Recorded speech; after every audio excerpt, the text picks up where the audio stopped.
جی next paragraph ہے کہ جنوری 1947 میں پنجاب میں مسلم لیگ کی ایک زبردست تحریک اٹھی جس میں مردوں اور عورتوں نے یکساں یعنی برابر حصہ لیا، جو صرف ایک ماہ جاری رہ کر بہت نتیجہ خیز ثابت ہوئی، یعنی اس کے مثبت اثرات سامنے آئے۔ برطانوی حکومت اس سے متاثر ہوئی اور اسے یقین ہو گیا کہ اسلامیہ نے ہند کے قومی مطالبے کو اب دیر تک معرض التوا میں نہیں رکھا جا سکتا، تاخیر کا شکار نہیں کیا جا سکتا۔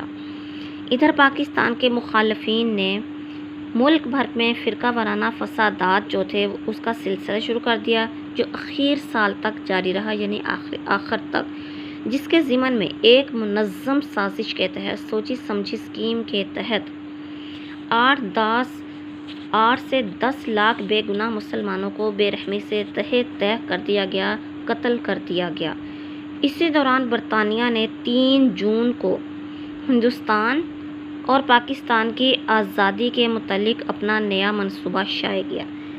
3 جون کا منصوبہ تھا کہ لارڈ ماؤنٹ بیٹن جو تھا وائسرائے بن کر ہندوستان آئے، تو انہوں نے برصغیر کے سیاسی عدم استحکام کو دیکھتے ہوئے برطانوی اقتدار کی مدت کم کرنے کے لیے سیاسی جماعتوں سے مشورہ کر کے 3 جون 1947 کا ایک منصوبہ پیش کیا، جس میں 15 اگست 1947 کو ہندوستان کو 2 مملکتوں میں تقسیم کر کے مکمل آزادی دینے کا فیصلہ شامل تھا۔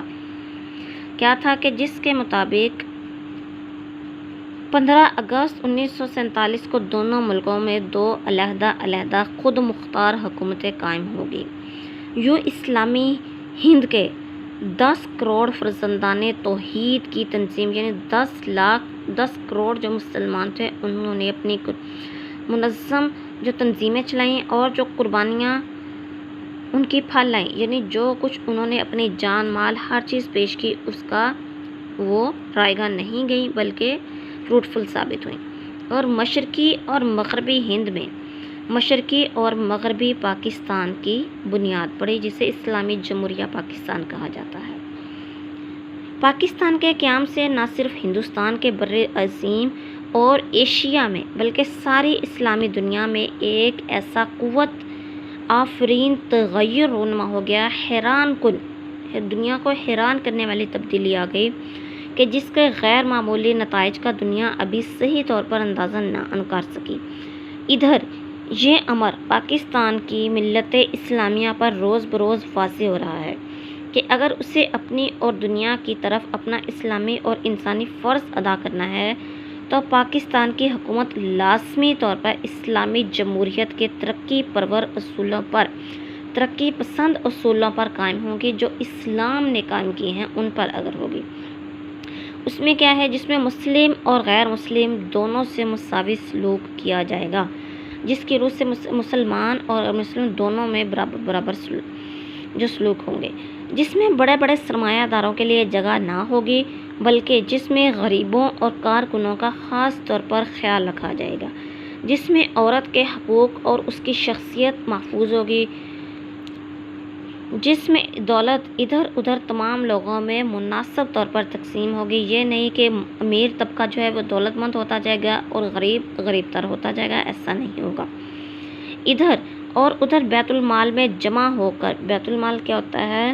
اسلامی حکومت کا جو خزانہ ہوتا ہے، عوام الناس کا، عام لوگوں کا معیار زندگی بڑھانے کے کام آئے گی، عمرہ اور شرفا کے کام نہیں آئے گی، بلکہ جو بیت المال میں جتنا بھی مال ہوگا وہ غریبوں کے کام آئے گا۔ لاسٹ پیراگراف ہے کہ مسلمانوں کا نصب العین اسلام ہے۔ اسلام جو تمام کہتا ہے کہ اسلام اللہ تعالیٰ کی نظر میں تمام انسان برابر ہیں۔ رسول پاک صلی اللہ علیہ وسلم نے فرمایا تھا، کسی اجمی کو عربی پر، عربی کو اجمی پر، گورے کو کالے پر، کالے کو گورے پر کوئی فوقیت نہیں، اگر فوقیت ہے تو صرف تقویٰ کی بنا پر ہے۔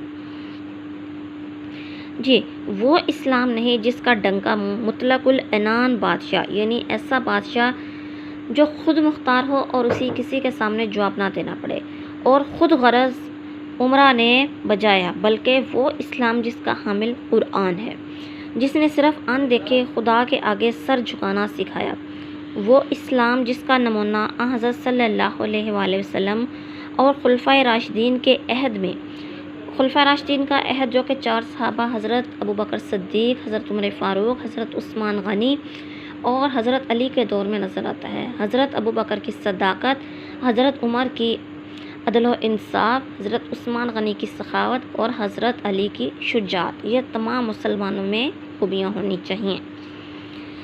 جی، مسلمانوں کی زندگیوں میں نظر آتا تھا وہ سچائی، وہ دلیری یعنی وہ بہادری، وہ خود اعتمادی، وہ انکسار و امن پسندی، وہ محنت و مساوات، وہ صبر اور تقوی، وہ مسلم اور غیر مسلم سب کی خدمت، سب کے حقوق کا تحفظ، سب سے رواداری یعنی سب کا لحاظ اور محبت، یہ ہے پاکستان، پاکستان کے مسلمانوں کا نصب العین۔ ہمارے قومی شاعر نے قوم کے ہر فرد پر خوب روشن کیا ہے۔ پرے ہے چرخ نیلی فام سے منزل مسلماں کی، ستارے جس کی گرد راہوں وہ کارواں تو ہے۔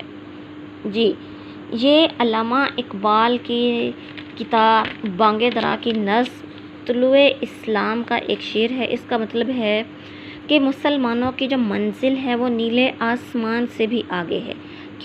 کیونکہ مسلمان جو ہے وہ اس دنیا میں اللہ تعالیٰ کا خلیفہ بن کر آیا ہے، اس کا مکان جو ہے وہ ہر کہیں پر ہے، وہ چھوٹے چھوٹے مقاصد پر نہیں مرتا بلکہ ہمیشہ بڑے مقاصد کو پیش نظر رکھتا ہے۔ دراصل وہ ایسا کارواں ہے جس کے راستے میں ستارے گرد کی حیثیت رکھتے ہیں۔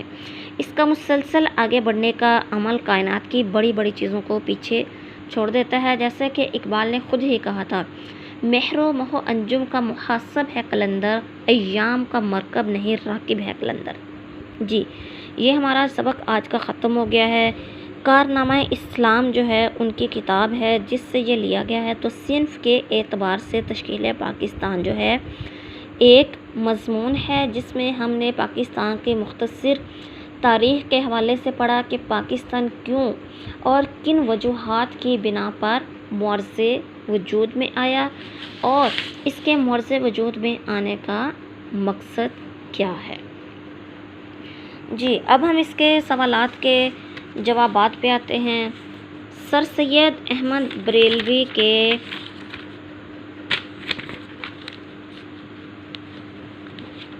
کیا مقاصد تھے؟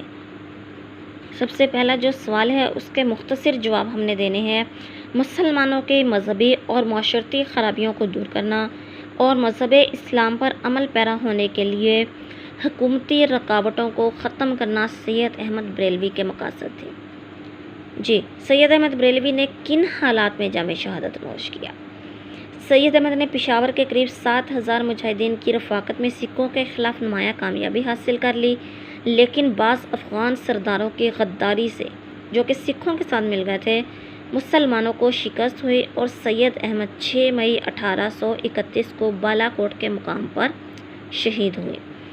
اس سبق میں سر سید احمد خان کے جن رفقا کا یعنی ساتھیوں کا تذکرہ آیا ہے ان کی کیا خدمات ہیں؟ جی، اچھا، اس سے اوپر والا سوال تھا کہ سر سید نے اپنی قوم کی کیا کیا خدمات سر انجام دی۔ سر سید احمد خان نے تہذیب الاخلاق کے ذریعے مسلمانوں کو نئے علوم کے حصول اور انگریزی حکومت سے تعاون پر آمادہ کیا، علی گڑھ تحریک قائم کی، علی گڑھ کالج قائم کیا، پھر آل انڈیا محمڈن ایجوکیشنل کانفرنس کی بنیاد بھی ڈالی، اردو زبان کا دفاع بھی کیا، مسلمانوں کو انڈین نیشنل کانگریس میں شامل ہونے سے روکا اور اپنی مشہور تصنیف اسباب بغاوت ہند لکھ کر انگریزوں کو غدر کے اصل اسباب بتائے۔ اس سبق میں سر سید کے جن جن رفقا کا ذکر آیا ہے ان کی کیا خدمات ہیں؟ ان میں آج محسن الملک ہیں، وقار الملک ہیں، الطاف حسین حالی ہیں، ڈاکٹر نذیر احمد ہیں، ذکاء اللہ ہیں، شبلی نعمانی ہیں، امیر علی کا، یہ ان کے رفقا تھے۔ ان میں محسن الملک جو تھے انہوں نے علی گڑھ کالج کو یونیورسٹی کا درجہ دلایا، وقار الملک جو تھے مسلم لیگ کی تشکیل میں معاون ہوئے، حالی نے ادبی اصطلاح کے ساتھ ساتھ مسدس مد و جزر اسلام لکھ کر قوم کو بیدار کیا، ڈپٹی نذیر احمد نے اپنے ناولوں کے ذریعے معاشرے کی اصلاح کے، ذکاء اللہ نے یہی کام مضمون نگاری کے ذریعے کیا، شبلی نے اسلامی تاریخ کے آئینے میں مسلمانوں کو ان کی گزشتہ عظمت دکھا کر ان کے دلوں کو گرما دیا، جبکہ امیر علی نے انگریزی تصانیف سے مغربی حلقوں میں اسلام کی وقعت پیدا کی۔ جی، علامہ اقبال کی تعلیمات کا نچوڑ کیا ہے؟ علامہ اقبال کی تعلیمات کا نچوڑ جو ہے وہ فلسفہ خودی ہے۔ ان کے مطابق انسان جو ہے اطاعت، ضبط نفس اور نیابت الہی کی 3 منزلیں طے کرتا ہوا خودی کی انتہائی بلندی پر پہنچ جاتا ہے۔ قائد اعظم نے کن حالات میں قوم کی ڈاواڈول کشتی کا پتوار اپنے ہاتھ میں لیا؟ قائد اعظم نے ایسے وقت میں مسلم لیگ کی قیادت سنبھالی جب کانگریس مسلمانوں کی قومی شناخت ختم کر دینا چاہتی تھی۔ جی، قائد اعظم نے ایک طرف انگریزی حکومت اور کانگریسی لیڈروں کے ساتھ مقابلہ کیا تو دوسری طرف منتشر مسلمانوں کو اکٹھا کیا۔ پاکستان کے مسلمانوں کا نصب العین کیا ہے؟ پاکستان کے قیام کے مقاصد ہے اس ریاست میں مسلمان شریعت کے مطابق زندگی بسر کر سکیں، مسلم اور غیر مسلم دونوں سے برابر کا سلوک کیا جائے، کمزور عورتوں کے حقوق پامال نہ ہو، دولت کی مساوی تقسیم سے عوام الناس کا معیار زندگی بڑھے۔ جی، پاکستان کے مسلمانوں کا نصب العین کیا ہے؟ ان کا نصب العین جو ہے وہ اسلام ہے، جس کا نمونہ رسول اکرم صلی اللہ علیہ وآلہ وسلم، خلفائے راشدین اور ان کے عہد میں مسلمانوں کی زندگیوں میں نظر آتا ہے۔